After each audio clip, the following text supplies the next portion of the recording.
आज बनवते सुरमई फिश थाली, कारण श्रावण संपला आहे. चला सुरुवात करूयात नारळ फोडून. पहिले नारळ फोडून घ्यायचा. सुरमई छान साफ करून घेतली. पूर्ण 10 मिनिटं लागले साफ करायला. चला मॅरिनेशन बनवूयात.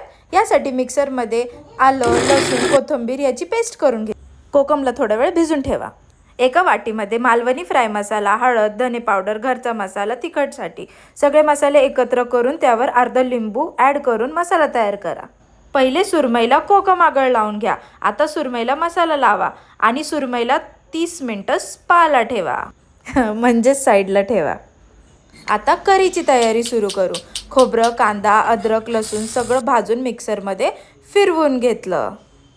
कढईमध्ये तेल, वाटण टाकलं, फ्राय केलं, सुके मसाले टाकले आणि थोडासा कढीपत्ता टाकला. मालवणी मसाला टाका हा. कढीपत्ता टाकला कारण तडका तो बनता है ना. आता त्यात जाईल कोकम आगळ, थोडंसं पाणी आणि आपली सुरमई महाराणी. पाणी ॲड करून उकळी येऊपर्यंत पेशन्स मोड ऑन. आता करूयात फ्रायची तयारी. एका प्लेटमध्ये रवा, तांदळाचं पीठ, मीठ, मालवणी मसाला मिक्स केलं. मॅरिनेट केलेल्या सुरमईला रवामध्ये उलथंपालथं करून तव्यावर ठेवून द्यायचं.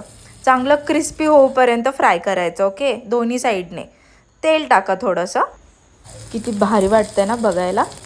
सगळे सुरमई उलटे पालते केले मी. चला आता प्लेटमध्ये काढून घेऊयात. सुरमई छान आहेच, पण थोडी अजून छान दिसण्यासाठी कोथिंबीर टाका. आणि टडा, आपली सुरमई किंगफिश थाली तयार. करी, फ्राय, चपाती सोबत खावा.